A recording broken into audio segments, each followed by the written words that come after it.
नमामि बुद्धं गुणसागरन्तं नमामि धम्मं सुगतेन देशितं नमामि संघं मुनिराजशावकं। नमो बुद्धाय नमो धम्माय नमो संघाय। श्रद्धालु उपासक उपासिका तथा सधर्म प्रेमी महानुभावहरू, आज मिति 2078 असार 25 गते शुक्रबार।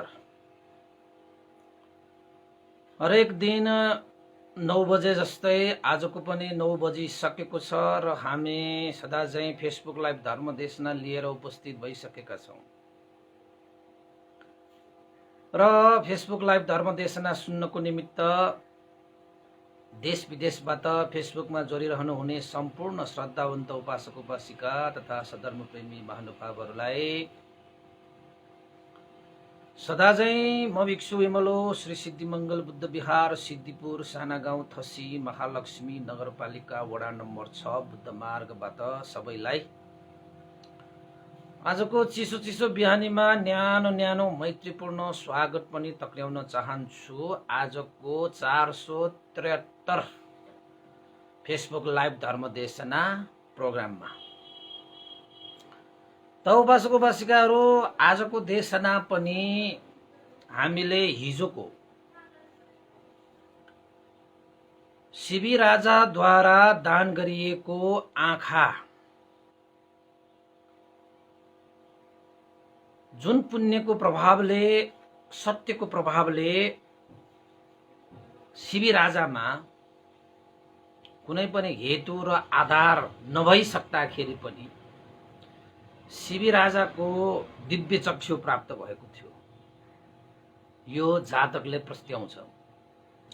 यो जातक पनि भगवान बुद्धले देशना गर्नुभएको हो र आफू स्वयं नै पारमिता गुणधर्म सम्पादन गर्दै गर्दाखेरि उपपारमिता पूरा गर्दाखेरिको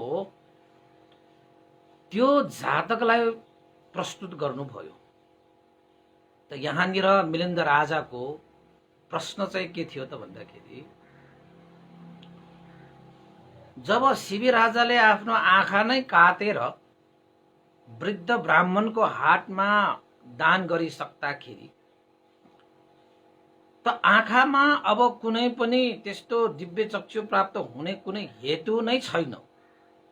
फेरि आँखा पलाउने कुनै पनि हेतु र आधार बिना नै कसरी चाहिँ दिव्य चक्षु प्राप्त भयो?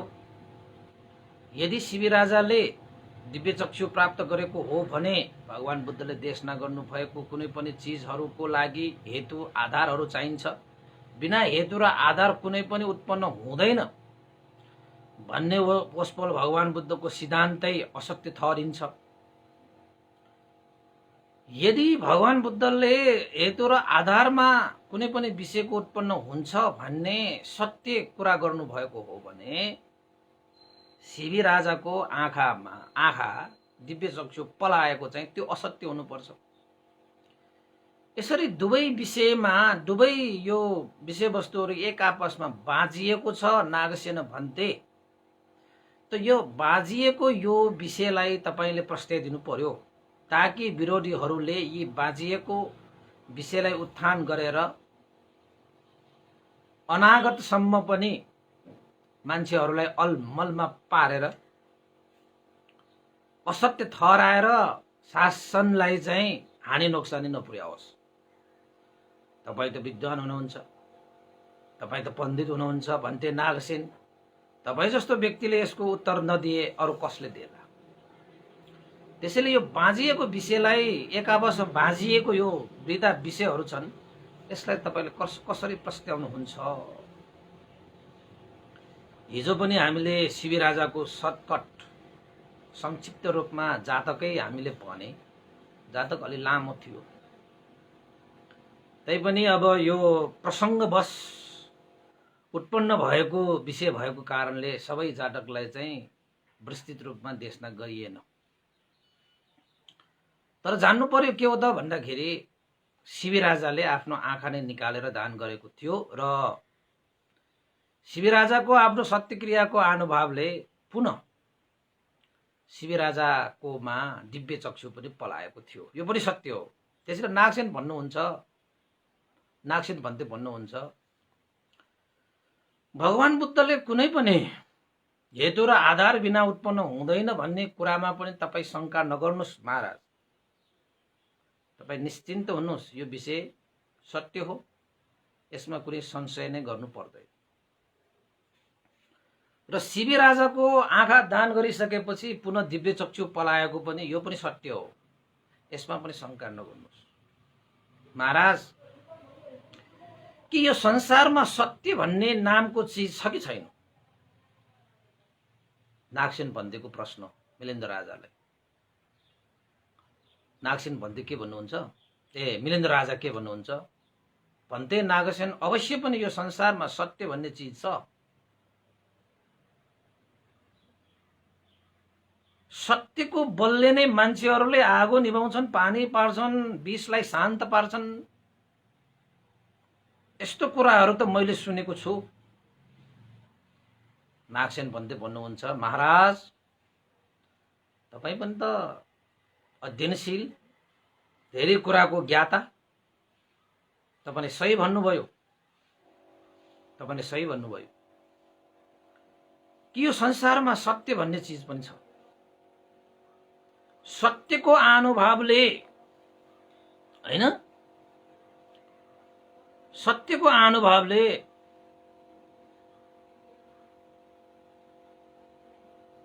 ठुला सिद्ध पुरुषहरूले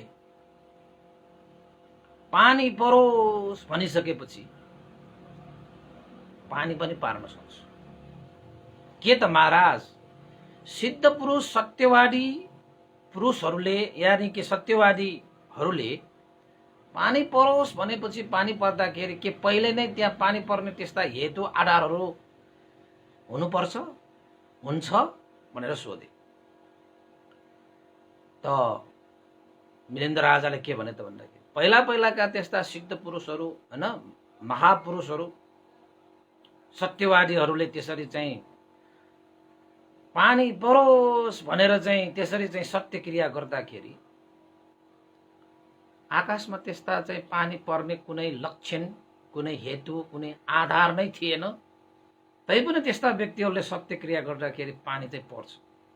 कताबाट चाहिँ हैन आएर गाङराङ गुङरङ भएर पानी चाहिँ पर्छ भन्थे। त्यस्तो चाहिँ मैले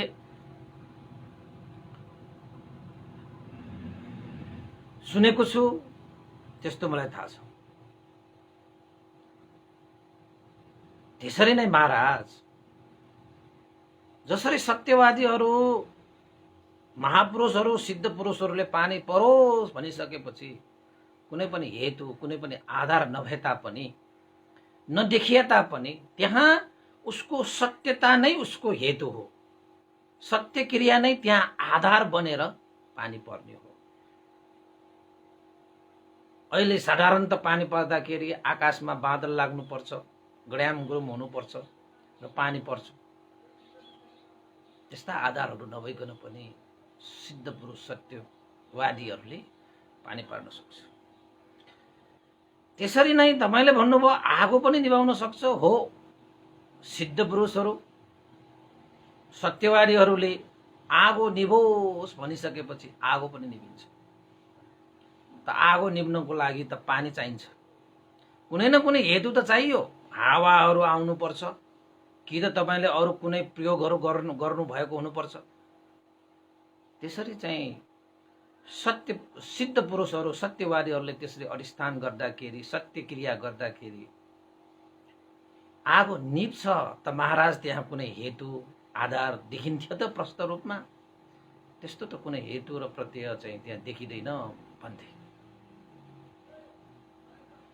त महाराज त्यहाँ चाहिँ आगो त निभिएको छ, तर त्यहाँ हामीले पानी या कुनै चिज वस्तुहरू हामीले प्रयोग गरेको हामी पाउँदैनौँ, तर पानी आगो चाहिँ निभिन्छ।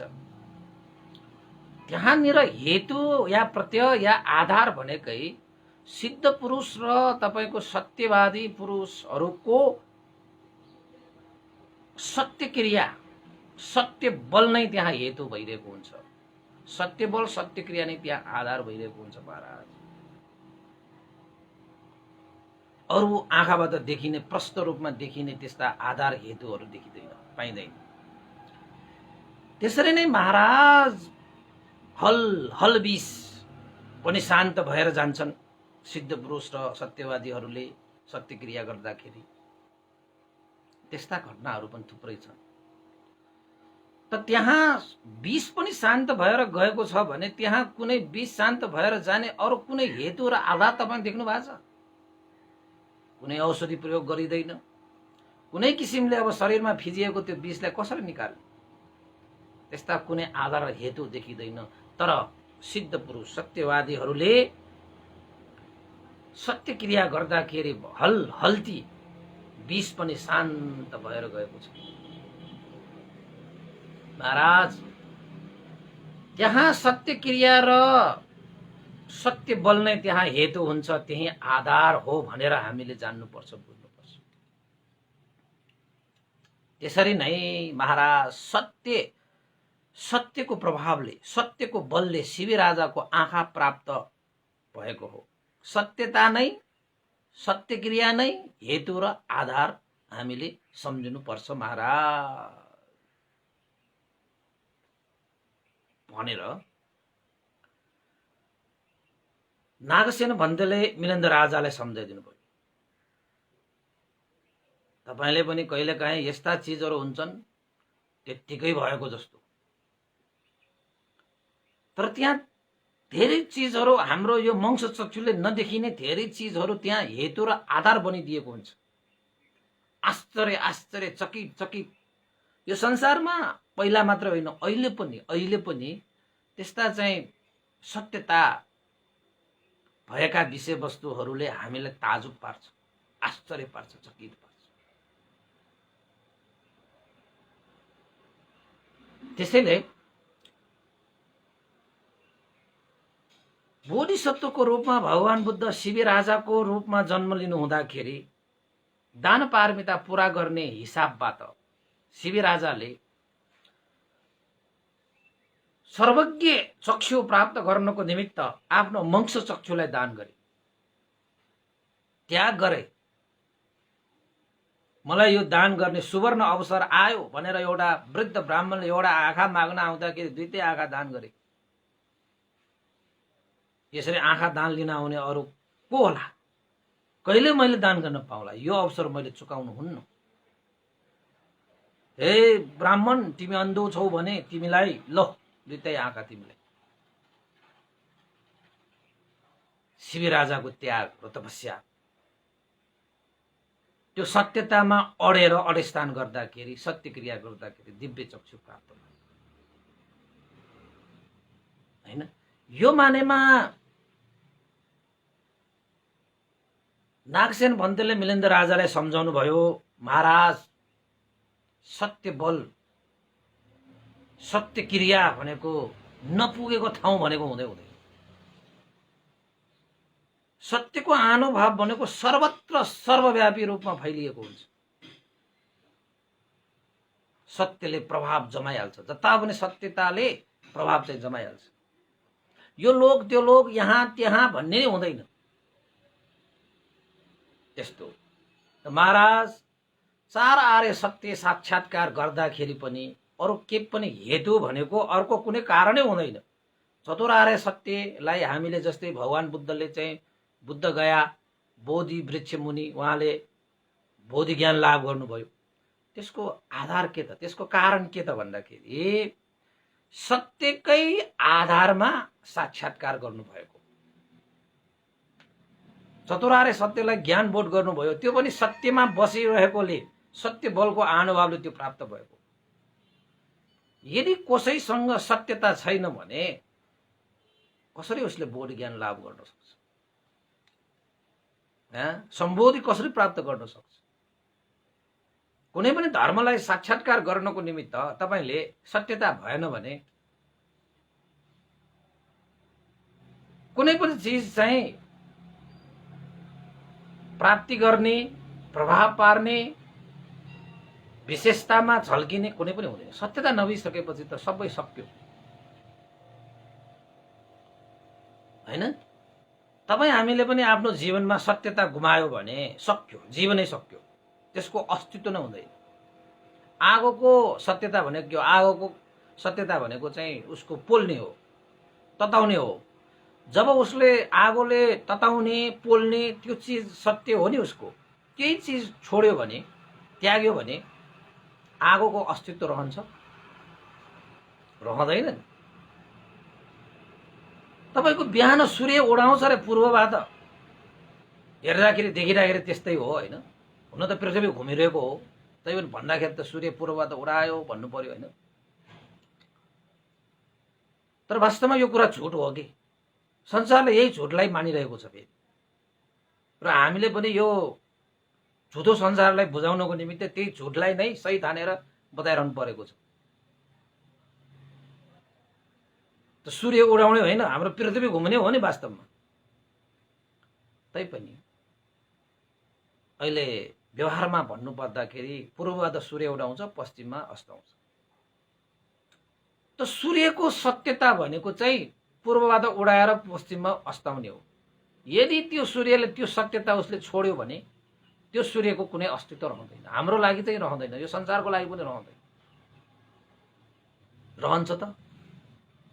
अब खोला बगेन भने होइन, हिमालमा हिउँ भएन भने, पोखरीमा पानी भएन भने, तपाईको हावा बगेन भने, तिनीहरूको आफ्नो सत्यतामा अडिक रहेको कारणले गर्दाखेरि आज यो संसार चलिरहेको त हो नि। आज यो संसार जे जस्तो छ त्यो सत्यता नभएको भए संसारै रहँदैन। त तपाईहरु कहिलेकाहीँ दुःख मानेर के भन्नुहुन्छ? सत्य भनेको छैन, असत्यहरू नै जित भयो भन्छ। तर त्यसो हुँदैन। तपाईको लागि मात्रै होला त्यो, तर संसारको लागि चाहिँ वास्तवमा भन्ने हो भने सत्य जस्तो अर्को ठूलो चीज संसारमा अर्को केही पनि हुँदैन। सत्य छ र पो यो संसार छ।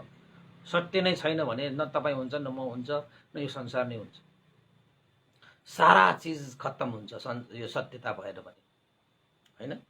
त्यसैले चाहिँ भगवान बुद्धहरूले पनि सत्यको बलले नै यो चतुरार्य सत्यलाई साक्षात्कार गर्ने एउटै कारण भनेकै सत्यता हो, हैन? सत्यकै आधारमा चतुरार्य सत्यलाई साक्षात्कार गर्ने भनिन्छ, हैन? अब नागसेन भन्तेले मिलेन्द्र राजालाई त यस्ता कुराहरू त सुनाउँदै जानुभयो। मिलेन्द्र राजा पनि अब त्यसो भए शिवी राजाले दिव्य चक्षु प्राप्त गर्नु भएकोमा अरु कुनै हेतु प्रति त देखिदैन। किन त भन्दाखेरि उसको त आँखा नै निस्किसक्यो। अब आँखा पलाउने त्यहाँ चाहिँ कुनै हेतु नै छैन, नष्ट भइसक्यो, समूल नष्ट भइसक्यो। तर दिव्य चक्षु प्राप्त भयो। मिलेन्द्र राजालाई अझै प्रस्ट्याउनु पर्यो। नागसेन भन्तेले त यसो अनुहार हेरेपछि थाहा हुन्छ कि यसले अहिलेसम्म पनि यो प्रष्ट भएको छ। मैले यस्तो उपमाहरू दिए पनि उसले प्रष्ट भएको छैन। अब यसलाई घटेकै घटनाहरूको बारेमा स्पष्ट पार्दाखेरि चाहिँ, उपमा दिँदाखेरि चाहिँ अझै स्पष्ट हुन्छ भनेर नागसेन भन्तेले मिलेन्द्र राजालाई उपमा दिनुहुन्छ। महाराज, एकजना राजा थिए। यो मिलेन्द्र प्रश्नमा त चिनी राजा भनेर भनिरहेको, चीनको राजा हैन। अब चिनी राजा भनेपछि चीनको राजा जस्तै हुन्छ। त्यहाँ एउटा राजा थियो जसले चाहिँ समुद्रलाई आफ्नो वशमा पार्नको निमित्त व्रतहरू पालन गर्ने। उसको उद्देश्य के हो त भन्दाखेरि समुद्रलाई आफ्नो वशमा पार्ने। त्यही उद्देश्यका साथ उसले व्रतहरू पालन गर्न थाले। विभिन्न व्रतहरू हुन्थ्यो त्यति बेला, हैन? यो व्रत पालन गरेको अनुभवले म समुद्रलाई आफ्नो वशमा पार्न सकूं, समुद्रमा पनि म जमिनमा जस्तो निफिक्री हैन, फिक्रीले नमान्ने गरे म रट गुराउन सकूं। मेरा बाधाहरू, मेरा रथहरूलाई ती समुद्रले नछेकुन्, ती पानीहरूले चाहिँ नलप्ट्युन्। जसरी म चाहिँ राजा हैन, जमिनमा चाहिँ मजाले रट गुराएर जान सक्छु, समुद्रमा पनि त्यसरी नै जान सकौँ भनेर व्रत पालन गर्ने एकजना चिनी राजा थियो। अनि उसले चाहिँ कस्तो त भन्दाखेरि व्रत पालन गर्थ्यो हैन। 4 महिनामा एकपल्ट ऊ त्यो रथ लिएर त्यो समुद्रमा जान्थ्यो। आफूले व्रत पालन गरेकोमा कतिको सत्यता छ भन्ने कुरा चाहिँ उसलाई परीक्षण गर्नु जायज ठाने त्यो राजाले। नागसेन भन्तेले मिलेन्द्र राजाले भन्दैछ है यो कुरा, मैले पो तपाईलाई भनिरहेको। महाराज त्यो चिनी राजाले त्यसरी व्रत पालन गर्दा गर्दै 4 महिनामा एकपल्ट चाहिँ रथमा बसेर त्यो समुद्रको यात्रा गर्छ। त्यो समुद्रमा यात्रा गर्दाखेरि त्यो राजाले 1 योजनसम्म चाहिँ त्यो रथ चाहिँ घुराएर त्यो समुद्रमा हाँक्थ्यो, रथ हाँक्थ्यो। 1 योजन भनेपछि त धेरै टाढासम्म हो नि हैन। त उपासक उपासिकाहरू उसले चाहिँ के गरेको थियो त, सत्य क्रिया गरेको थियो कि मैले जुन व्रत पालन गरे यो व्रतमा मैले यताउता नगरिकन शुद्ध सफा र सत्यतामा बसेर मैले यो व्रत पालन गरेको छु। यो पालन गरेको यो सत्य हो। यो सत्यको अनुभवले म जसरी जमिनमा यो रथलाई गुराउन सक्छु मजाले, कहीं पनि छेकबार छैन, त्यसरी नै म यो समुद्रमा पनि त्यसरी नै छेकबार नहुने गरी यो पानी पनि हटेर मेरो रथको यात्रामा पानीले पनि विघ्न बाधा नदियोस्, जमिनमा जस्तै समुद्रमा त्यसरी नै म जान सकूँ भनेर उसले सत्य क्रिया गरेर चाहिँ 4 महिनाको एकपल्ट त्यसरी रथ गुराउँथ्यो। नभन्दै राजा सफल भए। कसरी सफल भए त भन्दाखेरि जसरी जमिनमा राजाले रथ हाँक्थ्यो, रथ हाँक्दै अगाडि बढ्दाखेरि 1 योजनसम्मको त्यो रथ हाँकाइमा हाँकेर लग्यो हैन, गुराएर लग्यो भनौँ न। हाँकेर भनेकोमा अलिकति अप्ठ्यारो भयो जस्तो। त्यो पानी त तपाईको कस्तो हुन्थ्यो त भन्दाखेरि जति जति रथ अगाडि बढ्थ्यो त्यति नै त्यो पानीहरूले चाहिँ त्यो रथलाई बाटो छोड्थ्यो। पानी त दुई ठाउँमा फाटेर जान्थ्यो। त्यो चिनी राजा जसले व्रत पालन गरेर सत्य क्रिया गरेर चाहिँ समुद्रमा रथ हाँक्यो त जसरी जमिनमा रथ मजाले गुडेर गए नि, त्यसरी नै समुद्रका पानीहरू फाटेर यत्र तत्र चाहिँ हैन हटेर गइसकेपछि रथ त चाहिँ जमिनमा जस्तै सारा तपाईको चाहिँ 1 योजनसम्म पनि रथ चाहिँ मजाले राजाले हाँक्न सक्यो। आफूले पालन गरेर आएको व्रतमा सत्यता रहेछ भन्ने उसलाई चाहिँ गर्व रह्यो। ओहो हो त ल, मैले पालन गरेको यो व्रतले जसरी मैले चाहिँ सत्य क्रिया गरे त्यसरी नै भयो, सम्भव भयो। अब त्यस्तो कुनै तपाईलाई चाहिँ सम्भव होला? त्यस्तो सम्भव कहीँ होला? तर सत्यतामा बसेको त्यो राजाको जीवनमा खत्यो, त्यो चिनी राजाको जीवनमा खत्यो। ओहो, पानीले तपाईको चाहिँ बाटो छोडिदिनु। अनि 1 योजनसम्म जाँदाखेरि पनि पानीले रथ नभिज्ने, मान्छे पनि नभिज्ने, यत्रो माथिसम्म पानी छ। सबै छालहरू चाहिँ यसरी चाहिँ हटेर गयो, पानीहरू फाटेर गयो, जमिनमा गुरे जस्तो हैन। एउटा चाहिँ तपाईको के भन्ने अब गल्ली जस्तो भयो के उसको लागि त। मजाले यताबाट पानी बग्ने, उताबाट पानी बग्ने, तर रथमा चाहिँ पानी नबग्ने। त्यो दृश्य चाहिँ भिडियोमा खिचाउनु पाउँदाखेरि कति मजा हुन्छ। साँच्चै भएको हो यो, साँच्चै भएको यो। सत्य बलको प्रभावले त्यसपछि 1 योजनपछि त्यो राजा रथ फेरि फर्काउँछ। उसले जति जति त्यो रथ फर्काउँदै ल्याउँछ त्यति अनि छालहरू पनि पछि मात्रै आउँछ, पछि मात्रै आउँछ। त जब त्यो रथ चाहिँ अब किनाराबाट माथि चढ्छ, पहिला जसरी चाहिँ छालहरू बगिरहेको थियो त्यसरी नै अब यथावत रूपमा छालहरू बग्न थाल्छ। तर त्यो रड चाहिँ समुद्रमा जाँदाखेरि चाहिँ पानीका छालहरूले पनि त्यो रडलाई छोएन। यत्र तत्र यतापट्टि पनि छालहरू बग्ने, यताबाट पनि छालहरू बग्ने। रथ त मजाले समुद्रमा जान सक्ने। त्यसरी चीनको एकजना राजाले, चीनी राजाले आफ्नो व्रतको सत्यताको बलले समुद्रलाई पनि बसमा पारेको थियो। त नागसेन मन्डलले महेन्द्र राजालाई सोधे, महाराज के यसरी चाहिँ समुद्रलाई आफ्नो बसमा पार्न सक्ने कुनै पनि मनुष्य र कुनै पनि देवताहरूको बलमा त्यस्तो सामर्थ्य होला जसले समुद्र जस्तो विशाल जललाई पनि आफ्नो बसमा पार्न सक्छ? त्यस्ता कुनै व्यक्ति छ मनुष्यमा र कुनै देवतामा छ त्यस्तो सामर्थ्य महाराज होला? त्यस्तो भन्दाखेरि राजा त छक्क पर्छ। आम्मामामा, त्यस्तो भयो है?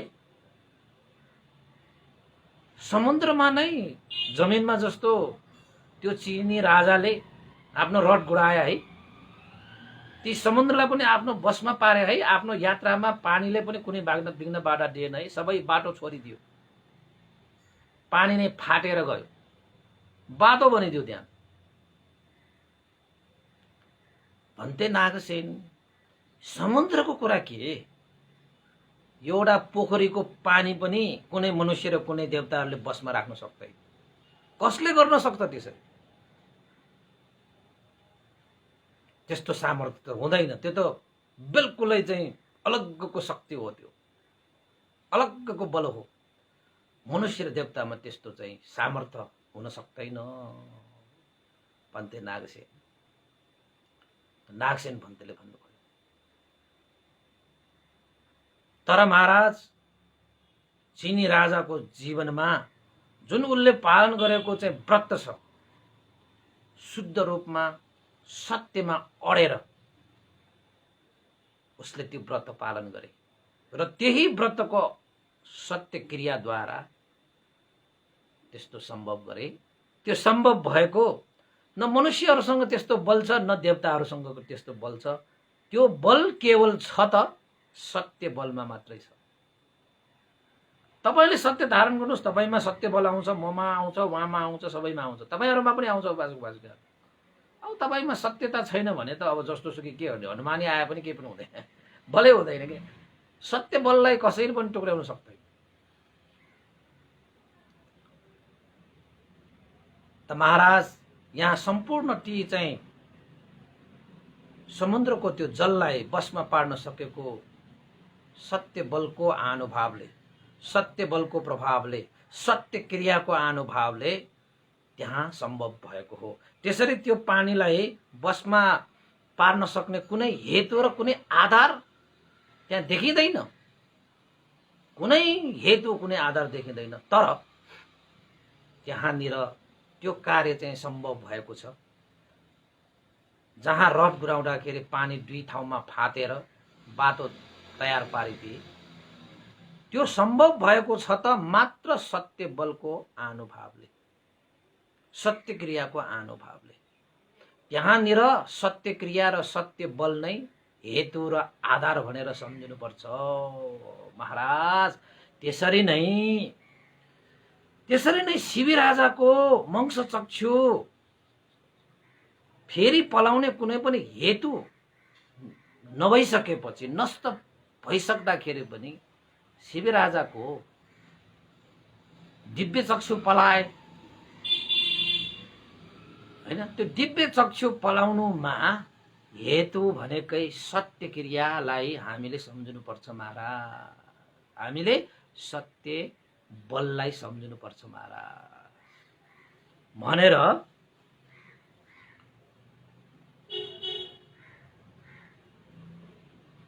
नागसेन भन्तेले मिलिन्द राजाले एउटा उपमा दिएर सम्झाउनु भयो। अब तपाईहरुलाई एउटा म अर्को पनि एउटा उपमा दिन्छु है।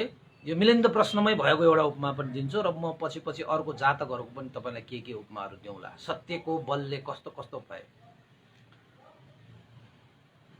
अनि नागसेन भन्तेले फेरि थप स्पष्ट पार्नको निमित्त मिलिन्द राजालाई एउटा उपमा अर्को पनि दिन्छ। त्यो उपमा भनेको चाहिँ कुन चाहिँ उपमा त भन्दाखेरि धर्मराजा अशोकको पालामा घटेको एउटा चाहिँ विचित्रको घटना घटे। तपाईँ हामीले पत्याउँदैन त्यो कुरा। तपाईँ हामीले नपत्याउने कुरा संसारमा धेरै कुराहरू भएर गइसके। तपाईँले पत्याएर के गर्ने, नपत्याएर के गर्ने, नपत्याउने चिजहरू धेरै भएर गइसके। पत्याउने त कुरा के हो, तपाईँले सोच्न पनि नसकेको कुराहरू यो संसारमा घटेर गइसके। त्यो सत्यको प्रभावले, सत्यको बलले धेरै घटनाहरू घटेर गयो संसारमा, धेरै घटनाहरू घटेर गयो। त नागसेन भन्तेले एउटा अशोक महाराजको पालामा घटेको एउटा विचित्रको घटना जुन सत्यको बलले सत्य क्रियाको अनुभवले सम्भव भएको विषयलाई पनि अगाडि सार्नुभयो।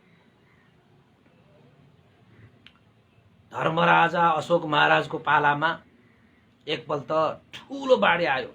अहिलेको जस्तो के, अहिले पनि हाम्रो नेपालमा कति बाढी आयो नि त, पानी परेर हैन। अनि त्यो पानीले त सारा नोक्सान गरे। गाउँ नै बगाए, घर बगाए, मान्छे बगाए, जनावर बगाए, धन सम्पत्ति बगाए, सारा पहाडहरू चाहिँ पहिरोमा लगे। बाढी आएको थियो एकचोटि चाहिँ अशोक महाराजको पालामा पनि हैन। त अशोक महाराजको पालामा अब अशोक महाराज भनेको चाहिँ धर्मराजा, धर्मचित्त भएको राजा भएको कारणले गर्दाखेरि स्वयं आफू नै बाढी आएको ठाउँमा मन्त्री, अमात्य, कर्मचारी, सेनाहरू लिएर राजा स्वयं नै सवारी भयो। अब सवारी भयो भन्नु पर्यो नि त। राजा पनि त्यहाँ जानुभयो। धर्मराजा अशोक त आफै गएर के कस्तो भन्ने हेर्थ्यो। अहिलेको हाम्रो जस्तो यो हैन शासक वर्गहरू जस्तो होइन, जनताहरू जस्तोकै होस् त्यस्तो होइन। अशोक महाराज त तपाईँको चाहिँ धर्मराजा हो नि त। जनताहरूको दुःख सुखमा सहभागी हुने राजा हो पछि हैन। त गए। बाढी आएको देखेर त ओहो, बाढी त यति भयानक थियो कि त्यो बाढी आएकोमा त पानी त अति नअति हैन, ठुला त्यो चाहिँ छालहरू चाहिँ उत्पन्न हुने गरी चाहिँ त्यो बाढी आएको देखेर त ओहो, अशोक महाराज त छक्क परे। बाबा, प्रकृति बडा विचित्रको रहेछ। त्यो बाढी के को आएको त भने गंगा नदीको बाढी। कहाँ त भन्दाखेरि पाटलिपुत्र, अहिले हामीले पटना भन्छौँ नि इन्डियामा, बिहार पर्छ त्यो। त्यसरी उल्लेख गरिएको छ है। पटनाको त्यो गंगा अहिले पनि छ, त्यो नदी अहिले पनि छ। तपाईहरु चाहिँ गंगा नदीमा स्नान गर्न जाने भनेर जान्छ नि त। त्यो बाढीले गर्दाखेरि त जनधनको ठुलो क्षति हुने सम्भावना देखियो। अब भइरहेको पनि थियो हैन। अशोक महाराजको मनमा चाहिँ मैत्री करुणा चित्त उत्पन्न भयो। अशोक महाराजले सोचे, यदि मैले चाहेर सक्ने भए त यो बाढीलाई उल्टो बगाइदिन्थे।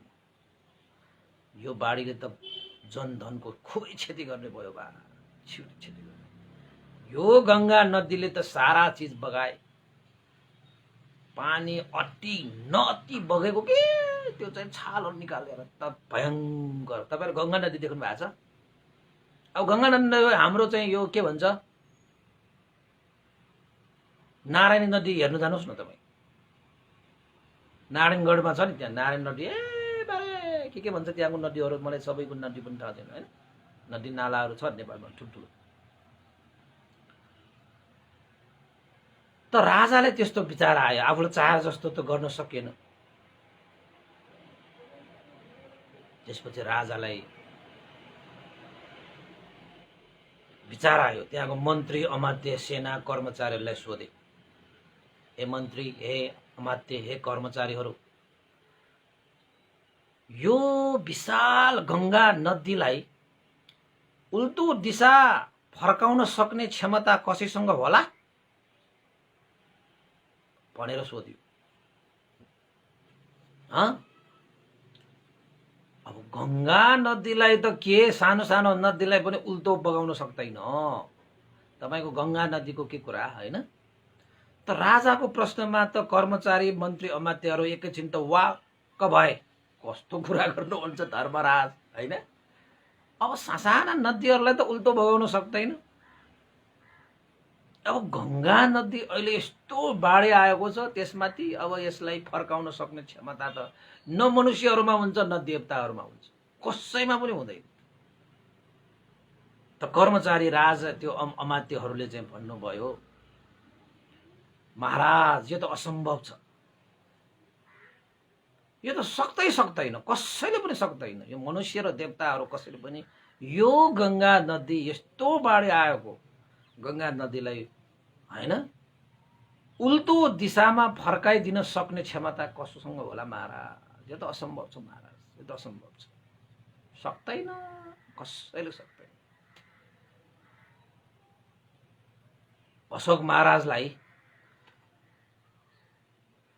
जनधनको सुरक्षाको लागि सकेको भए त उसले आफैले चाहिँ त्यो गंगा नदीलाई चाहिँ उल्टो दिशामा फर्काइदिन्थ्यो।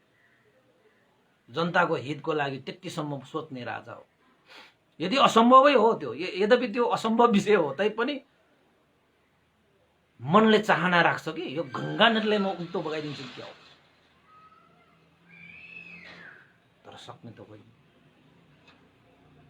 अब न मन्त्रीले चाहिँ सक्छु भन्न सक्यो, न अमात्यले, न कर्मचारी, न कसैले पनि सकेन।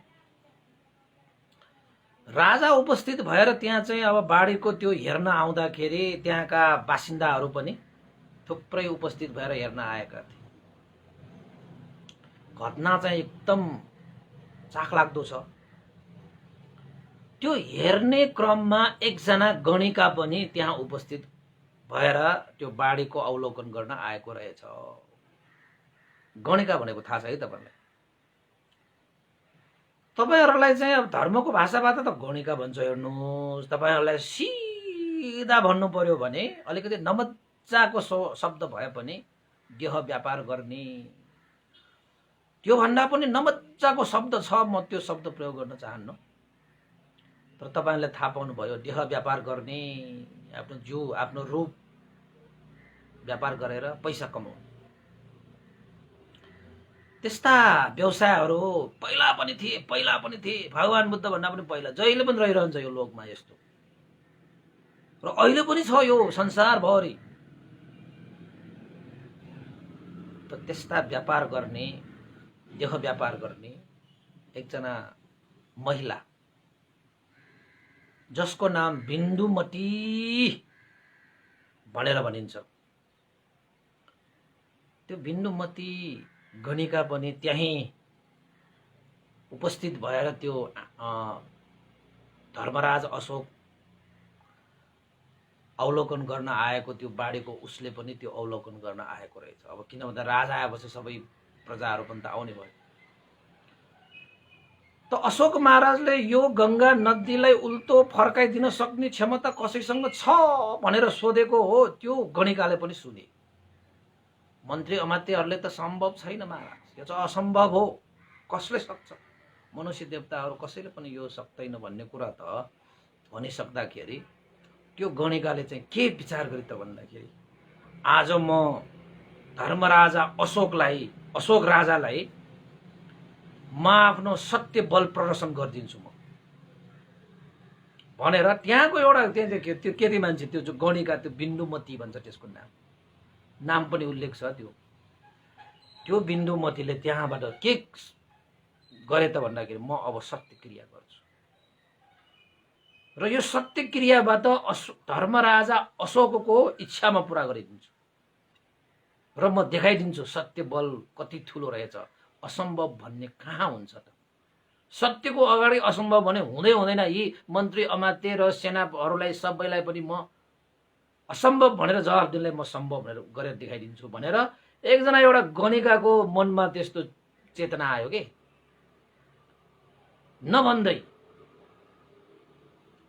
एउटा छेउमा बसेर बिन्दुमतीले सत्य क्रिया गरेछ।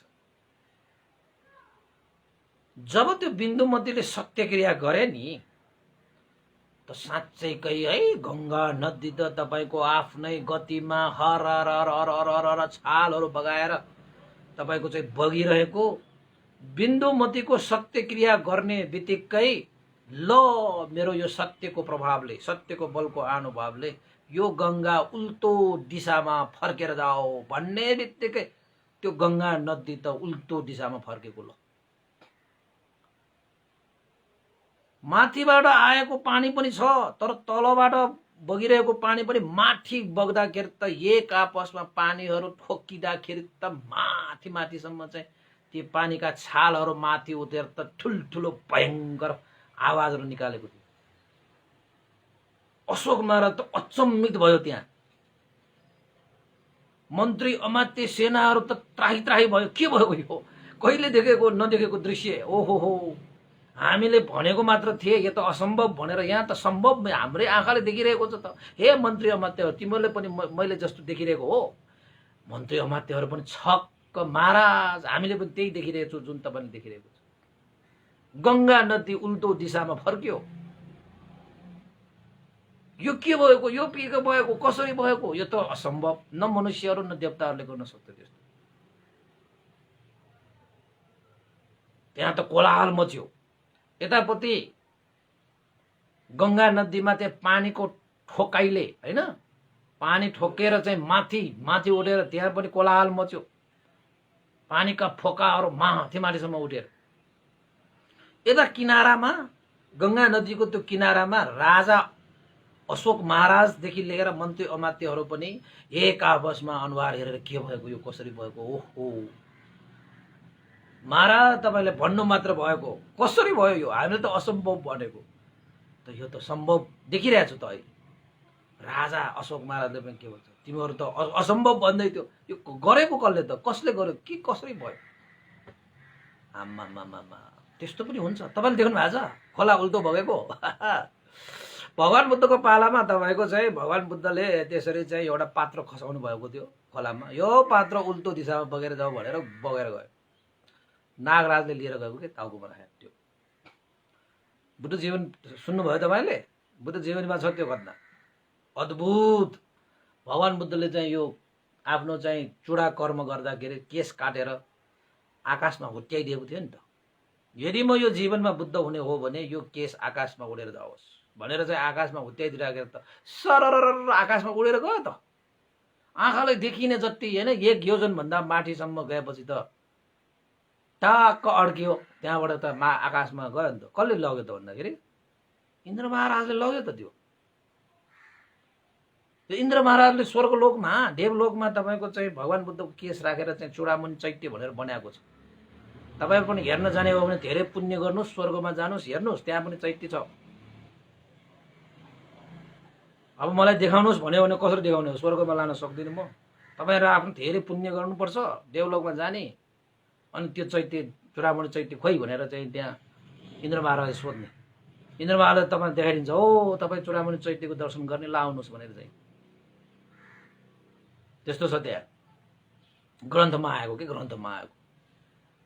हुन पनि तपाईँ देवलोकबाट झर्नु भएको हो कि के हो होइन। देवलोकमा त्यो चूडामणि चैत्य घुम्दै फिर्दै पुण्य गर्नको निमित्त म अब मनुष्य लोकमा जन्मेर पुण्य कमाएर आउनु पर्यो भनेर देवलोकबाट झरेको मान्छे हो कि के हो तपाईँहरू भन्न सकिँदैन नि। धेरै मान्छे देवलोकबाट झरेको हुन्छ धेरै मान्छे ब्रह्मलोकबाट झरेको हुन्छ यो मनुष्य लोकमा। कोही मान्छे त्यहाँ नर्कबाट उठेर आएको हुन्छ कोही मान्छे तिरिछानबाट उठेर आएको प्रेतबाट असुरबाट। त्यही त हाम्रो यो संसारमा मान्छेहरू स्वभाव हुन्छन् नि। यसो हेरेर के यो मान्छे त दानव जस्तो यक्ष जस्तो छ भन्छ नि त। यो मान्छे देवता जस्तै छ भन्छ नि त। यो मान्छे त ब्रह्मा जस्तै छ बा केहीमा पनि आसक्त छैन बा मैत्री कोरोना कति भएको। यो मान्छे त पिचास जस्तो छ बा भन्छ नि त। हुन पनि सक्छ उपासक उपासिकाहरू के ठेगान। तपाईँ कहाँबाट आएको तपाईँ थाहा छ थाहा छैन नि। तपाईँको चाहिँ चरित्रले चाहिँ अनुमान गर्न सकिन्छ अनुमान गर्न सकिन्छ। तपाईँ कहाँ जान्छ भन्ने कुरा पनि अनुमान गर्न सकिन्छ। त्यो त कर्मले गर्ने हो नि त होइन। त धर्मराज अशोक त त्यहाँ त अचम्मित भयो कसले गर्यो कसले गर्यो कसले। त्यसरी त्यहाँ कोलाहल भइसकेपछि थाहा पायो कि नजिकैमा बसिरहने एउटा बिन्दुमती नामक गणिकाले सत्यक्रिया गरेको रहेछ। उसको सत्यक्रियाको अनुभवले गङ्गा नदी जस्तो विशाल नदी पनि तपाईँको उल्टो दिशामा फर्केको रहेछ। त अशोक महाराजलाई भन्न आएछ मन्त्री अमात्य कर्मचारीहरूले, महाराज महाराज के भयो, कसरी भएको थाहा पायो? एकजना बिन्दुमती नामक एउटा गणिकाले चाहिँ सत्यक्रिया गरेको रहेछ। गणिकाले सत्यक्रिया गरेर गङ्गा नदी फर्काइदियो? यो सम्भव हुने कुरा हो र? भयो त, फर्किरहेको छ त, हेर्नुहोस् त। ओहो हो, अशोक महाराज पनि त्यो स्वीकार्न बाध्य भयो। हो त, फर्किरहेको छ। तर तिमीहरू भनिरहेका छौ एउटा गणिकाले सत्यक्रिया गर्यो। गणिका जस्तो व्यक्तिसँग के सत्य हुन्छ हैन? आफ्नो चाहिँ देह व्यापार गर्ने त्यस्तो महिलासँग के सत्यक्रिया हुन्छ जस्तो लाग्यो। हुन पनि अब त्यस्तो लाग्ने स्वाभाविकै हो। त्यसपछि राजाले भने, कहाँ छ त त्यो बिन्दुमती? म पनि भेट्न चाहन्छु त्यो गणिकाले। आउनुहोस् महाराज, अहिले पनि यही छ भनेर चाहिँ मन्त्री अमात्य कर्मचारीहरूले धर्मराजा अशोकलाई तपाईँको चाहिँ बिन्दुमती गणिकासँग भेट गराइदिए। अनि भेट गराइसकेपछि, के तिमी नै बिन्दुमती हौ? हो महाराज, मेरो नाम बिन्दुमती हो। तिमी गणिका होइनौ? हो महाराज, म गणिका हो। के तिमीले सत्यक्रिया गरेको? हो महाराज, मैले सत्यक्रिया गरेको। तिम्रै सत्यक्रियाको अनुभवले यस्तो विशाल यो गङ्गा नदी उल्टो दिशाबाट फर्केको? हो महाराज, मैले सत्यक्रिया गरेकै कारणले यो गङ्गा नदी उल्टोबाट फर्केको। किन गर्यो त तिमीले यस्तो सत्यक्रिया? महाराज, तपाईँले सोध्नु भएको थियो मन्त्री अमात्य कर्मचारीहरूलाई। तपाईँको इच्छा चाहना अनुसार मैले सत्यक्रिया गरिदिएँ।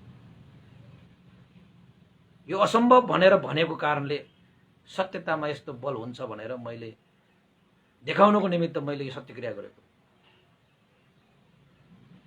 होइन। तिमीसँग यस्तो चाहिँ क्षमता कहाँबाट आयो? महाराज, सत्य बलको आधारले, सत्यक्रियाको बल भनेको सत्यतामा बसिसकेपछि जो कोहीसँग पनि त्यस्तो सत्य बल आउँछ। यो सम्पूर्ण क्षमता, यो सम्पूर्ण सम्भव सत्य बलको आधारमा टेकेर यो सम्भव भएको हो महाराज। ओहो हो, सत्यताको कुरा गर्छ बा त्यो गणिका हैन? धर्मराजा अशोक महाराज अब करुणा चित्त पनि भएको त व्यक्ति हो। तर यो धर्मराजालाई पनि लागेको थिएन कि यस्तो एउटा चाहिँ गणिका जसले चाहिँ देह व्यापार गरेर जीविका यापन गर्छ, पैसाको लागि आफ्नो देह व्यापार गर्छ, त्यस्ता व्यक्तिसँग चाहिँ कसरी सत्यता आउँछ भन्ने विषयमा चाहिँ शङ्का लाग्यो कि धर्मराजा अशोकलाई। र भनेछ, तिमीले त चाह्यौ भने चोर्न पनि सक्ने,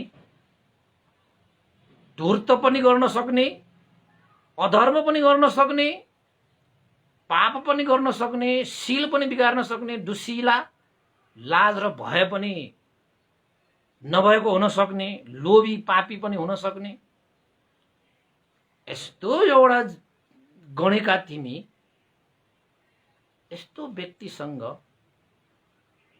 कस्तो सत्य बलको आशा गरौँ म? तिमीसँग त्यस्तो के सत्य छ जुन सत्य क्रियाको कारणले तिमीले गङ्गा नदीलाई पनि उल्टो दिशामा फर्काइदियो बा? भन त हे बिन्दुमती, हे गणिका, तिमीसँग के सत्य छ? म त तिमीसँग के सत्य देख्दिन। तर तिमी भन्छौ यो सबै सत्य बलको अनुभवले भएको। ओहो हो, म कसरी मानौ?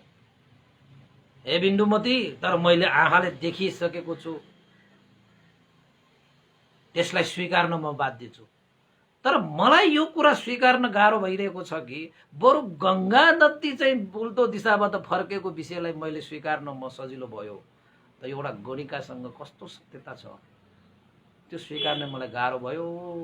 हे बिन्दुमती, के सत्य, के सत्य? त बिन्दुमतीले धर्मराजा अशोकलाई के भने थाहा छ? महाराज तपाईं जेसुकै ठान्नुस्, एउटा देह व्यापारी गणिकालाई तपाईले जस्तो सुकै नजरले हेर्नुस्, त्यो तपाईको आफ्नो नजर हो। तपाईको नजरलाई मैले कसरी तपाईले चाहिँ मैले रोक्न सक्छु? हो, म गणिका हुँ, म देह व्यापारी हुँ,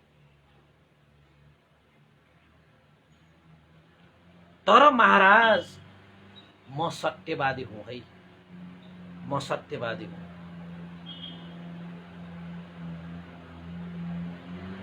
म सत्यवादी चाहिँ पक्का हुँ, मलाई यो थाहा छ। यद्यपि म गणिका पनि हुँ, त मेरो सत्यता के हो भने महाराज, म देह व्यापार गरेर जीविका यापन गर्दै गर्दाखेरि देह व्यापारको त्यो क्रममा ब्राह्मणहरू सेवा लिनको लागि आउँछ, क्षत्रियहरू सेवा लिनको लागि आउँछ, वैश्यहरूको पनि सेवा लिनको निमित्त आउँछ, शुद्धहरू पनि सेवा लिनको आउँछ, धनीहरू पनि आउँछ, गरिब पनि आउँछ, जस्तो सुकै हैन स्तरको व्यक्तिहरू पनि गणिकाहरूकोमा आउँछन् सेवा लिनुको निमित्त। तर म गणिका जोसँग मैले यो देहबाट सेवा गर्ने भनेर मैले पैसा लिन्छु, त त्यो पैसा लिइसकेपछि यो क्षत्रिय, यो ब्राह्मण, यो वैश्य, यो शूद्र, यो धनी, यो गरिब भनेर मैले कसैलाई पनि भेदभाव गरिन। सबैलाई समान रूपमा मैले सेवा प्रदान गरेँ। यो ब्राह्मणलाई म धेरै सेवा गर्नुपर्छ, यो शूद्रलाई मैले सेवा नगरे पनि हुन्छ, यो धनीको लागि मैले धेरै सेवा गरेर धेरै पैसा लिने, यो गरिब हो यसको सेवा लिन आएको मान्छेलाई मैले चाहिँ कम मात्र सेवा दिएर उसले के दिन सक्छ र भनेर मैले कसैलाई पनि भेदभाव गरिन। मेरो धर्म, म गणिका, म चाहिँ मेरो देह व्यापारी यसरी नै जीविका गरेको, त्यो मेरो एउटा चाहिँ आजीविकाको क्षेत्र हो। त्यो आजीविका गर्दाखेरि सेवा मसँग सेवा लिन आउने ग्राहकहरूलाई कहिले पनि मैले असन्तुष्ट पाडिन। मैले सबैको भेदभाव नगरिकन सेवा गरेरै पठाएको छु। मैले जति पनि व्यवहार गरेँ, चाहे त्यो वचनबाट होस्, चाहे त्यो कायबाट होस्, चाहे त्यो मनबाट होस्, धनी गरिब ठुलो सानो मैले कहिले पनि हेरिन। सबैलाई समान व्यवहार गरेर मैले सेवा भावमा मैले समर्पण गरेको छु। यही मेरो सत्य धर्म हो महाराज। ल हेर्नुहोस् है उपासक उपासक, तपाईँ जस्तो सुकै व्यवसाय गर्नुहोस् है, तर सत्यता हुनुपर्छ। एउटा देह व्यापारीको पनि सत्यता हुँदो रहेछ। ल उपासक उपासिकाहरू तपाईँ मान्नुहोस्, उसको कर्म संस्कार अनुसार उसको के कारणले हैन, उसको कारण होला देह व्यापारमा लागेको, गणिका भएको, तर त्यस्ता व्यक्तिहरू पनि सत्यतामा बस्न सकिँदो रहेछ। महाराज यही नै मेरो सत्यता हो, यही नै मेरो सत्य धर्म हो। म कसैलाई भेदभाव नगरिकन काय वाक चित्तद्वारा समान व्यवहार गर्छु। हामी मान्छेहरू गर्दैन। यो क्षेत्रीय, यो ब्राह्मण, यो शुद्ध, यो वैश्य, यो धनी, यो गरिब, यो ठुलो, यो सानो, यो जान्ने, यो बुझ्ने, यो यस्तो उस्तो नाना थरीका दुनियाँ बारबार भनेर हामी व्यवहार गर्छौँ बा। एउटा गणिकाको भन्दा पनि तल्लोको सोच भयो भने त बर्बाद भयो। यहाँनिर पनि यस्तो एउटा चाहिँ घटना घटेको छ क्या उपासक उपासिकाहरू, मजाको घटना। मलाई त यो घटना चाहिँ हैन, मैले कहिले काहीँ चाहिँ भन्छु, तपाईहरुलाई पनि अहिले यो मिलेन्द्र प्रश्नमा आइहाल्यो त भनिहालेँ, तर कतिलाई चाहिँ अझै पत्याउन गाह्रो भइरहेको होला हैन, पत्याउन गाह्रो भइरहेको होला। अब नपत्याउनेलाई मान्छेलाई त के भन्ने र हैन। त बिन्दुमती त्यो गणिकाले भने यही सत्य धर्मलाई साक्षी राखेर, महाराज तपाईको इच्छा अनुसार मैले सत्य क्रिया गरे कि यस्तो बाढीले चाहिँ यस्तो जनधनको क्षति भइरहेको छ, त मैले यो गंगा नदी उल्टो दिशाबाट फर्क्योस् भनेर मैले सत्य क्रिया गरे, ताकि यसले यो गंगा बगेर चाहिँ सारा विनाश गर्न नसकोस्।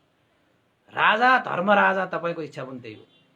यी मन्त्री अमात्यहरूले चाहिँ असम्भव दर्शाएकोले चाहिँ मैले सत्य बलको प्रदर्शन म गर्छु भनेर मनमा आएकोले मैले त्यो सत्य क्रिया गरेँ। साँच्चैकै गङ्गा नदी त उल्टो दिशामा फर्कियो महाराज। ल हेर्नुहोस्, राजा त जेल परे। बाप बाप बाप बाबा, के सुन्दैछु म, के देख्दैछु, यहाँ के भइरहेको छ? राजा मात्र के, अब राजै अचम्मित भइसकेपछि यो मन्त्री अमात्य, यो सेना, यो कर्मचारीहरू अचम्मित हुने कुरा नै भयो। त्यसपछि त्यति मात्र होइन, त्यहाँ चाहिँ नगरवासीहरू ओहो सबै छक्क। बाप बाप बाबा, एउटा बिन्दुमती गणेकाले आफ्नो सत्य धर्मलाई कहिले पनि डगमगाउन दिएन। यद्यपि देह व्यापारी एउटा गणिका जसले चाहिँ कसैलाई भेदभाव नगरिकन व्यवहार गरिरहेको रहेछ, त्यही उसको सत्य धर्म रहेछ। त्यही धर्मलाई साँची राखेर उसले सत्य क्रिया गर्दाखेरि आज मनुष्य र देवताहरूले गर्न नसकिने असम्भवै भएको चिज चाहिँ उसको सत्य बलले चाहिँ सम्भव तुल्यायो। सम्भव तुल्यायो। अद्भुत, आश्चर्य, चमत्कार। महाराज मिलिन्द यसरी एउटा गणिकाको, देह व्यापारी भएको एउटा व्यक्तिले पनि आफ्नो जीवनमा सत्य धर्मलाई पालन गरिरह्यो भने त्यो सत्य बलको अनुभवले असम्भवलाई पनि सम्भव तुल्याउन सक्छ। असम्भवलाई पनि सम्भव तुल्याउन सक्छ। त महाराज जसरी यहाँ बिन्दुमतीको सत्य क्रियाले गंगा नदी पनि उल्टो दिशामा फर्कियो, त्यहाँ उल्टो दिशामा फर्किने कुनै हेतु र कुनै आधार तपाईले देख्नु भएको छ? भन्ते नागसेन, गंगा नदी जस्तो उल्टो दिशामा फर्किने आधार र हेतु त के? एउटा सानो पानी बगेको पनि उल्टो बग्दैन। त्यहाँ पनि त्यस्तो हेतु छैन भने यो गंगा नदी बग्ने त त्यो पनि आँधी आउँदाखेरिको त्यो, त्यसमा त छैन। यहाँ त त्यही बिन्दुमतीको त्यो सत्य क्रिया मात्रै हेतु र आधार हो भन्नुपर्छ भन्थे। बस मिलिन्द महाराज, तपाईले सही कुरा थम्याउनु भयो। अब चाहिँ तपाईले सही कुरा थम्याउनु। तपाईको दृष्टिले हेर्दाखेरि त्यहाँ न चीनको राजाले समुद्रमा आफ्नो रट गुराउँदाखेरि त्यो पानी फाटेर रटलाई बाटो छोडिदिनु पर्ने कुनै पनि हेतु र आधार छैन त्यहाँ। त्यसरी पानी त्यसरी फाटेर बाटो दिदैन, त्यो हुँदैन। तर त्यो राजाको व्रत सत्यतामा टेकेर उसले व्रत जुन लिइरहेको छ, त्यो लिइरहेको कारणले गर्दाखेरि उसले सत्य क्रियाको अनुभवले समुद्रलाई पनि आफ्नो बसमा पारे। त्यहाँनिर अरू कुनै पनि हेतु र आधार देखिँदैन, मात्र सत्य बल नै हेतु र आधार भनेर हामीले सम्झिनुपर्छ महाराज। र अर्को, बिन्दुमतीले गंगा नदीलाई उल्टो दिशाबाट फर्काए, त्यहाँ पनि उल्टो दिशाबाट गंगा नदी फर्किने कुनै हेतु र आधार देखिँदैन। कारण क्या के पनि देखिँदैन, बग्दैन तपाईको उल्टो दिशामा। तर त्यहाँ त बग्यो। त्यहाँ हेतु र आधार भनेको त्यही बिन्दुमतीको सत्य धर्मको बलले त्यो गंगा नदी उल्टो बगेको हो महाराज। त्यसरी नै शिवी राजाले आफ्नो चाहिँ मंश चक्षु चाहिँ पूर्ण रूपमा ब्राह्मणलाई दान गरे। अब उसको आँखामा त कुनै पनि आँखा पलाउने हेतु पूर्ण रूपमा त नष्टै भइसक्यो। तैपनि उसले शिवी राजाले चाहिँ दिव्य चक्षु प्राप्त गरे। त कसरी प्राप्त गरे त भन्दाखेरि शिवी राजाको सत्य क्रियाको अनुभवले। मैले यो मंश चक्षु दान गरेको अनुभवले मलाई सर्वज्ञ चक्षु प्राप्त होस्, यही मात्र एउटै कामना हो। यो सत्य हो। जुन सर्वज्ञ चक्षु प्राप्त गरेर संसारको उद्धार गर्न सक्ने उद्देश्यले मैले यो पारमिता पूर्ण गर्दैछु। यो सत्यको बलले पुनः मेरो चाहिँ चक्षु पलाओस् भनेपछि त साँच्चै पलायो। त्यहाँ आमा भनेपछि त्यहाँको हेतु र आधार भनेको त मात्र एउटा के रह्यो त? सत्य बल, सत्य क्रिया नै रह्यो। महाराज भौतिक चक्षु नष्ट भए पनि अन्य हेतु आधार बिना दिव्य चक्षु उत्पन्न हुँदैन भनेर भनिए तापनि यो विषय चाहिँ भावनामय चक्षुको विषयमा मात्रै भगवान बुद्धले भन्नुभएको। यसरी सत्य क्रिया सत्य बलको अनुभवले त असम्भव विषयलाई पनि सम्भव तुल्याइदिन्छ। र शिवी राजाको सवालमा पनि यही घटना घटेको हो महाराज। ल हेर्नुहोस् कति मजा छ। संसारमा सत्य बल जस्तो अर्को बल हुँदै हुँदैन। भगवान बुद्धले सर्वज्ञता पाउनुभयो त्यो सत्य बलको अनुभवले। पञ्चमारलाई जित्नुभयो त्यो सत्य बलको अनुभवले। उठ, तिम्रो त्यो आसनमा बस्ने अधिकार छैन। मार देवताले भगवान बुद्धलाई भन्न आयो। बोधि वृक्ष मुनि चाहिँ यसरी चाहिँ बुद्धत्व ज्ञान लाभ गर्नको निमित्त बुद्धासनमा यसरी बस्दाखेरि त मार आएर चाहिँ गाली गर्न आएको थियो नि त, उठ कि उठ भनेर। तर भगवान बुद्धले के भन्नुभयो? यो आसनमा बस्ने अधिकार छ मसँग। के छ साक्षी तिमीसँग? मार देवताले सोधेको प्रश्न। यदि तिमीलाई हे मार साक्षी चाहिन्छ भने 4 असंख्य 1 लाख कल्पसम्म 10 पारमिता 10 उपपारमिता 10 परमत्त पारमिता मैले पूरा गरेर आएको छु यो आसनमा बस्नको निमित्त। यसको साक्षी अब म तिमीलाई कुन चाहिँ साक्षी दिउँ? यो सारा पारमिता मैले यस्तै धर्म यो हैन भूमि, अब तपाईहरुको भाषामा भूमि माता नै हो मेरो साक्षी।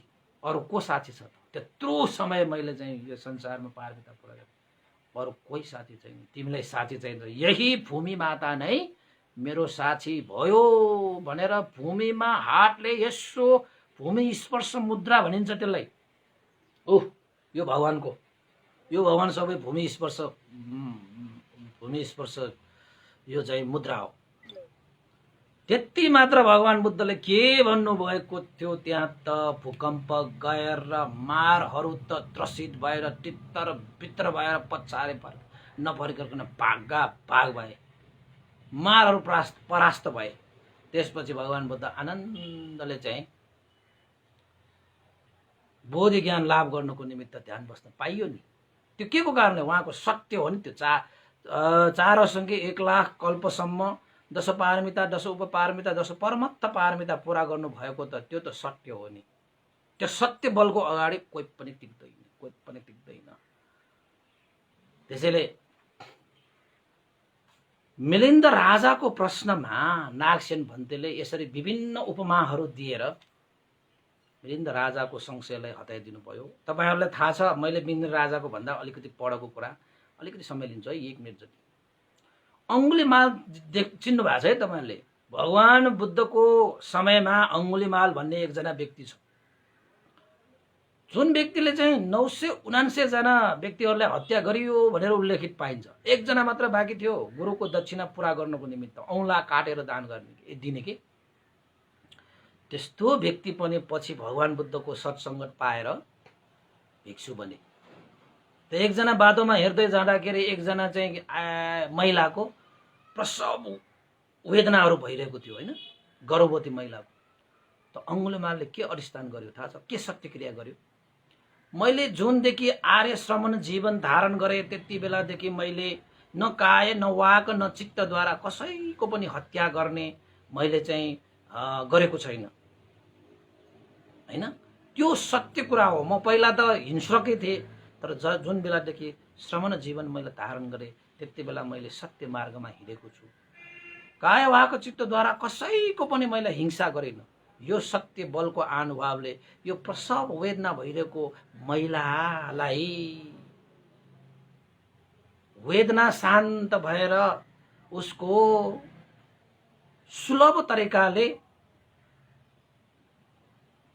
बालकको जन्म होस् भनेर अंगुलीमालले सत्य क्रिया गरेको थियो। त्यो सत्य क्रियाको अनुभवले प्रसव वेदना भएर मर्ला जस्तो भइरहेको त्यो गर्भवती महिलाको सधैँलैसँग चाहिँ बालकको जन्म भयो। त्यो सत्य क्रियाको कारणले भएको है उपासक उपासिकाहरू। र अर्को यो पनि एउटा जातक छ, यो कन्न ढिपाएन भन्ने। सर्पले आफ्नो छोरालाई डस्दाखेरि शरीरभरि विषहरू फैलिएर बच्चा त्यहाँ मरण अवस्थामा पुगेको। आमा बुवा एउटा श्रमणले त्यहाँ सत्यक्रिया गर्दाखेरि विष फैलिएको यो शरीरबाट पनि विष पनि शान्त भएर गयो। सत्यक्रियाको अनुभवले त्यो सम्भव भएको हो। तपाईँ नपत्या अङ्गुलीमाल मैले देशना गरेको छु, अङ्गुलीमाल पनि सुन्नुहोस्। र आज होइन तपाईँको कन्न ढिपाएन भन्ने एउटा चाहिँ जातक छ, त्यो पनि तपाईँले सुन्नुहोस्। मैले त्यो जातकहरू सबै देशना गरिसकेको छु। अब आज 473 भाग भइसक्यो, के मात्र देशना गरिन, सबै देशना गरिसकेको छु। तपाईँले त्यो हेर्दै जानुहोस्। त्यसमा पनि सत्यक्रिया, यो सत्य पारमिता पुरा गर्दाखेरिको समयको यो जातकहरू होइन। यसरी चाहिँ भगवान बुद्धको जीवनमा बोधिसत्वको जीवनमा होइन धेरै कुराहरू यस्ता घटनाहरू घटेको छ भन्ने कुरालाई मैले तपाईँलाई उल्लेख गर्नको निम्ति उपमा पनि दिएको। त्यसपछि मिलिन्द राजाले धन्य धन्य नागसेन पन्ते, मेरो मनको शङ्का उपशङ्का संशयहरू सबै निवारण भयो। तपाईँले उपमा सहित प्रष्ट रूपमा छर्लङ्ग मलाई बताइदिनु भयो। सत्य बलको प्रभाव प्रताप महान हुँदो रहेछ। धन्य धन्य नागसेन पन्ते। अनागतमा यसरी चाहिँ एक आपसमा बाजिने यस्ता विषयहरूलाई लिएर विरोधीहरूले अब तर्क गरेर दोधारोमा पार्न नसकिने भयो। धन्य नागसेन पन्ते भनेर साधुकार दिए। ल त उपासकवासीहरू, आजको देशना मैले यहीँ क्रमशः गरेँ तपाईँहरूको लागि है। र अन्तमा अब चाहिँ पुण्यानुमान गर्नुपर्ने आवश्यक छ। हिजो पुण्यानुमान गर्दाखेरि एउटा चाहिँ हाम्रो बालाजु हुनुपर्नेमा सानेपा भयो कि भने मैले पछि त बालाजु नै भनेको जस्तो पनि लागेको छ होइन। प्रियङ्का वज्राचार्य मैत्रीपुर बिहार बालाजु भनेर लेख्नु भएको छ। हिजो 24 गतेको चाहिँ उहाँको चाहिँ के परेको रहेछ त भन्दाखेरि तपाईँको चाहिँ जन्मदिनको उपलक्ष्यमा हो क्या रे, जन्मदिनको उपलक्ष्य हिजो 24 गते थियो होइन। 24 गतेको जन्मदिनको उपलक्ष्यमा चाहिँ सुश्री प्रियङ्का बजाचार्यको परित्राण होइन, उहाँको चाहिँ अब मैत्री प्रसाद आशीर्वादको रूपमा हिजो चाहिँ भन्नुभएको छ। उहाँ पञ्चरत्न बजाचार्य तेजलक्ष्मी शाक्य बजाचार्य बाट है, उहाँको छोरी चाहिँ तपाईँको चाहिँ बालाजु भनेर लेख्नु भएको छ है। जन्मदिनको उपलक्ष्यमा मैले दुईजना एकजना अर्को सानेपाको भएको त्यो सानेपा पनि हुन गएको होला है। उहाँहरू चाहिँ बालाजुमा रहेको भनेर चाहिँ मैले जानकारी पाएँ है। उहाँलाई पनि धेरै धेरै साधुवाद छ। हिजो पनि मैले पाठ गरिसकेको छु। र अर्को यहाँ चाहिँ अब केही अर्को छ कि भनेर चाहिँ हेर्न खोजेको। आजलाई त यस्तो नै हो, के अरे केही छुटिएको भने भन्नुहोस् होला। ल अन्तमा हामी पुण्यानुमान गरौँ। यो पुण्यको अनुभवले श्रद्धेय गुरुवर ज्ञान पूर्णिक महास्तवीर भन्ते श्रद्धेय गुरुवर स्याडोजी उपनेता विवंश लगायत सम्पूर्ण गुरुजनहरूमा र देवता मनुष्य सत्व प्राणीहरूमा पनि यो पुण्य लाभ होस् है। तपाईँ हामी सबैका ज्ञाति बन्धुहरू पनि यो पुण्यको प्रभावले जय होस्, मङ्गल होस्, कल्याण होस्। तपाईँ हामी प्रत्यक्ष अप्रत्यक्ष देशना सुन्नुहुने यस्ता देशनाहरू सुन्दै जानुभयो भने बहुश्रोत पाउँछ, धेरै कुराहरू थाहा हुन्छ के उपासक उपासी सत्यमा बस्नुपर्छ भन्ने कुरा पनि थाहा हुँदै जान्छ, ज्ञान हुन्छ नि त। र देशना सुन्नुहुने सबैलाई धेरै धेरै साधुवाद छ। तपाईँको जीवन मङ्गलमय होस्, कल्याणमय होस्। साधुवाद सेयर गर्नुहोस्, लाइक गर्नुहोस्, कमेन्ट गर्नुहोस्। सबैलाई साधुवाद, पुण्यानुमान गरौँ। इदाङ नो ज्ञातिनाङ होतु सुखिता वन्तु ज्ञातयो। इदाङ नो ज्ञातिनाङ होतु सुखिता वन्तु ज्ञातयो। इदाङ नो ज्ञातिनाङ होतु सुखिता वन्तु ज्ञातयो। एतावता चम्बेहि सम्पतं पुण्य सम्पदं सब्बे देवानुमोदन्तु सम्ब सम्पत्ति सिद्धिया। एतावता चम्बेहि सम्पतं पुण्य सम्पदं सब्बे सत्तानुमोदन्तु सम्ब सम्पत्ति सिद्धिया। एतावता चम्बेहि सम्पतं पुण्य सम्पदं सब्बे भूतानुमोदन्तु सम्ब सम्पत्ति सिद्धिया। साधु साधु साधु भवतु। सब मङ्गलम। सबैको दिन मङ्गलमय होस्, कल्याण। सबैलाई साधु।